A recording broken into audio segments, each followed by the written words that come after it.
Are you in therapy but wondering if it's working or wondering if you're getting the most you can out of it?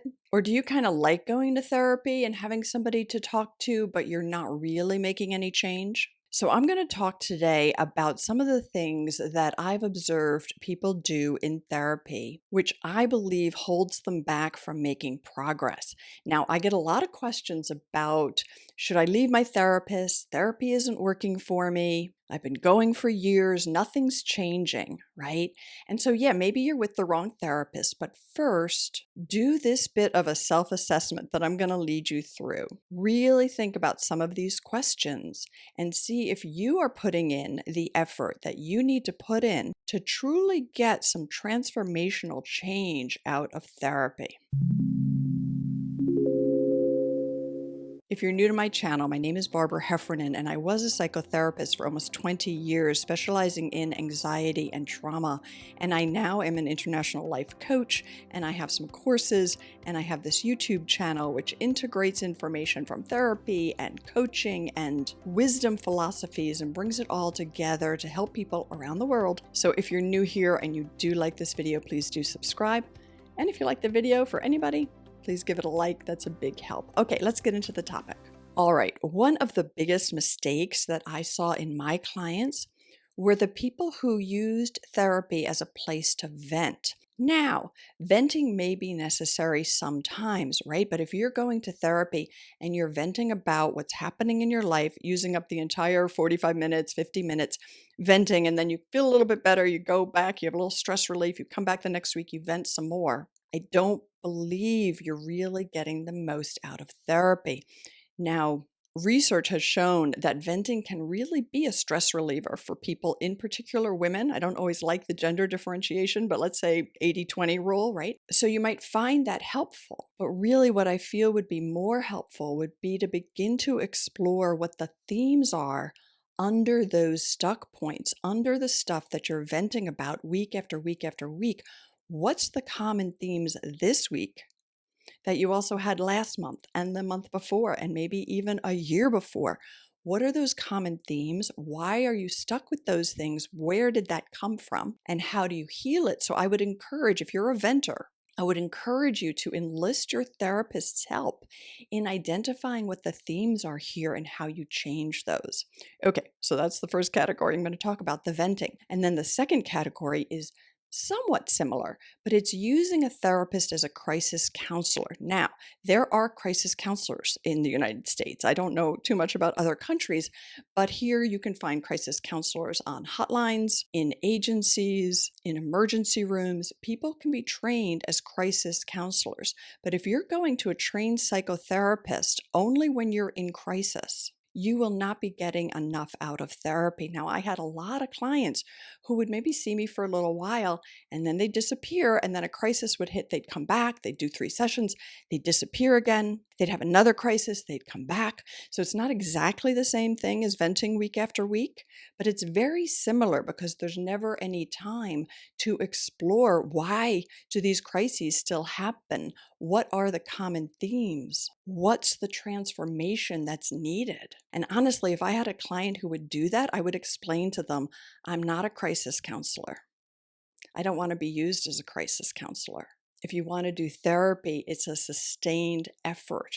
And actually, sometimes when you're actually feeling good, that could actually be a really good time to explore some of those deeper issues that are underneath why those crises happen. The third thing that I see holding people back, it's related to parents, and I'm going to talk about both sides of the coin. So sometimes you'll have a client, or sometimes people will be very stuck in blaming their parents, and they will just blame and blame and blame and not want to really face the reality, which is that they can't change the past. And their parents, if their parents weren't there for them when they were young, they might never be there for them. So there's almost like a grief process that's needed instead of a blaming process. Now, the other side of the coin, which I actually found to be much more common, is people didn't want to talk about their childhoods because they didn't want to blame their parents. They didn't want to say, oh, the problems I'm having now have to do with how I was raised. So even if there were difficult things when they were children, they wouldn't want to talk about it because they wouldn't want to to blame their parents. They wouldn't want me to think badly of their parents. And I would explain to people that therapy is really a fact-finding mission, not a fault-finding mission. Let's find out the facts of where your needs weren't met, where your self esteem may have been damaged, where your concept of the world may have been distorted by what was happening at home. And that can often be the root of the problems that are plaguing you today, and some investigation is needed. Now, at the end of therapy, you never want to focus on blaming the parents, truly, because all parents make mistakes.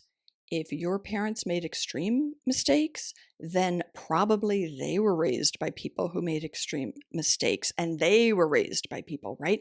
Trauma gets transferred down generationally. There's no end game here. There's nobody to point the finger to. So throwing the parents issue, right, into really like looking at both sides of the coin, being too stuck on blaming them versus avoiding talking about things because you don't want to blame them, really taking a reasonable approach. And if you feel like your therapist is too focused on the past, ask them about it, right? Because in therapy, the roots of what troubles adults very often happened very early. And engaging in that dialogue with your therapist in a meaningful way could be very useful. So I never, ever, ever felt that it was important to talk about childhood or, you know, decades ago, stuff that happened decades ago, unless there was a connection to what's happening today. And for those of you who are familiar with my other videos and the focus on a negative core belief, those core beliefs happen early. So it is part of therapy to look at why that developed, why that got ingrained so deeply in your emotional brain, and how do you begin to have empathy for yourself, empathy for what you went through, and change it. Okay, a related issue, and this is a tough one, is holding back and keeping secrets from your therapist. So let's say you had a traumatic event in your life and you don't want to talk about it, right? So it does take time to develop trust. It takes time to feel like you can open up about some of that really deep, painful stuff. But I would encourage you, if there is something that you're holding back and not telling your therapist, I would encourage you to at least talk to them about that. Say, there's something that happened in my past. I'm really not comfortable talking about it. And then talk about why you're not comfortable talking about it. The therapist can help you with that. What's the fear if you talk about it? What are you afraid of? The therapist might be able to help make you feel more comfortable. I mean, honestly, I had clients who would see me, say, for 3 years before telling me something enormous. And it could even be something that they were hiding about their own gender identity or sexuality or a behavior that they're engaging in the present. And I do understand, I totally understand why people don't open up on that right away. But it can be very hard to provide meaningful therapy to somebody who has really something enormous that they're holding back, because that's also occupying that person's brain space, right? So if you are holding back secrets and basically you do trust your therapist, right? So this whole video is based on a feeling that you do basically trust your therapist, because if your therapist is doing something inappropriate or doesn't validate you or you don't feel safe, then that's a totally different topic. But overall, if you feel like your therapist is a pretty good therapist, see if you can bring up the topic, that at least saying that there's something that you're not sharing, okay? The therapist, if they're a good therapist, they won't be insulted by that. They will understand. They will have many, many, many clients who have done that. And they also probably have a fair number of clients who've experienced something similar. Really, an experienced therapist is used to hearing all sorts of things. And I always had compassion for people. I think most therapists just have a huge ability to have compassion and understand why we might engage in dysfunctional behaviors, or understand why we carry shame for something that really had nothing to do with us or wasn't our fault, right? Therapists understand this stuff. And then if you bring something up and your therapist is not qualified to handle it, right? Because that does happen. That's okay too. They should follow through and get you a recommendation if they really feel it's beyond their scope. For example, a serious alcohol problem or something else which really requires some specialization. It's a way to make sure you're seeing the therapist you should be seeing. Okay, I hope that doesn't scare you away from sharing whatever it is. But that is something that can truly hold back your progress in therapy. Okay, another mistake is to think that your therapist has the answers. Your therapist is there to help you explore, help you find the answers, ask the right questions, delve into things. And the therapist might have some answers, but you can't look to them as somebody who's just going to provide you with a magic key, right? This takes work and it's a relationship and it's a dialogue. And if you want more feedback from your therapist, you can ask for it. But it's sort of funny because I've definitely found that if I would give a client too much information or too much analysis or too many suggestions, they would back up. They would feel not understood, and it wasn't always a good thing. So don't expect your therapist to have all the answers. And then a similar point is don't expect your therapist to do all the work. This is something that happens, and therapists can kind of tell if a client comes in and really just wants the therapist to cure them, to provide the solution.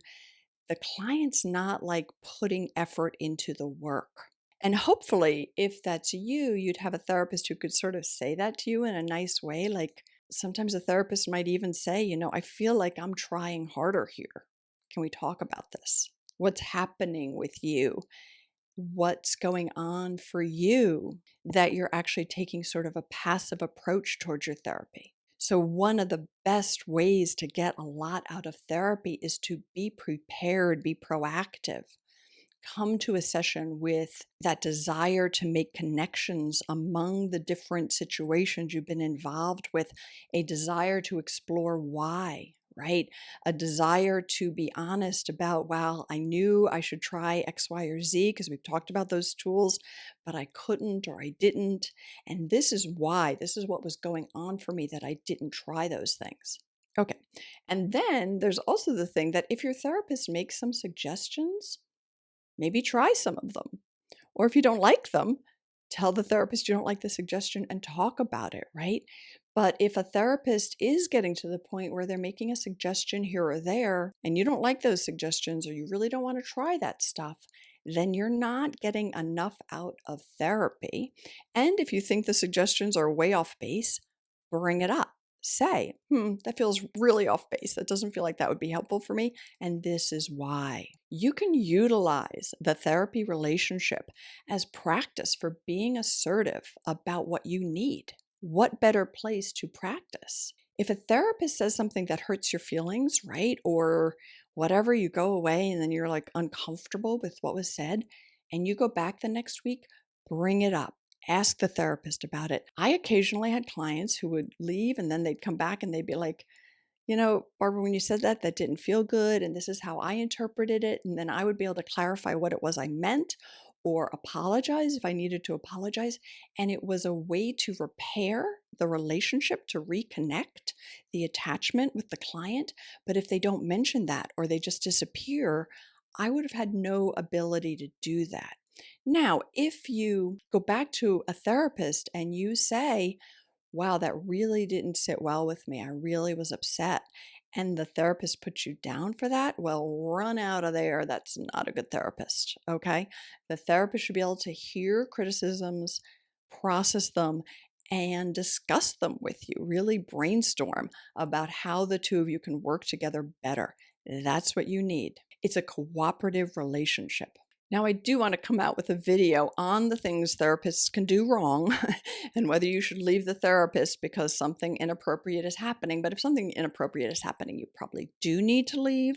And I want to talk about one more thing with regard to therapists and how they can support you. But I do want to say I no longer provide therapy. I get that question a lot. I am an affiliate with BetterHelp, which is an online therapy service. There's a link in the description to this video which gives you 10% off your first month. And if you use that link, it's supportive of my channel. And one reason I support BetterHelp is that they match you with a therapist based on a questionnaire that you fill out, which is pretty specific.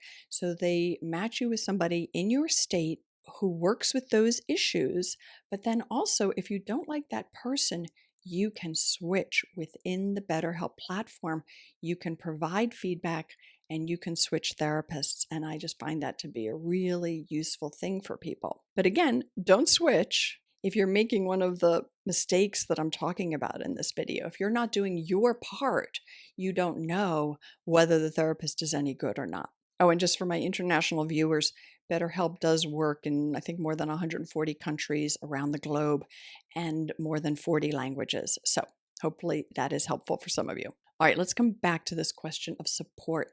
Most psychotherapists are really trained to support you through validating and connecting and helping you feel safe in a relationship and forming a bond and forming attachment. And that's not always the best format or setup for helping people actually make behavioral changes, right? Because your therapist might suggest a behavioral change, but if you don't do it, that therapist is there to support and help you and not really like hold your feet to the fire or hold you accountable.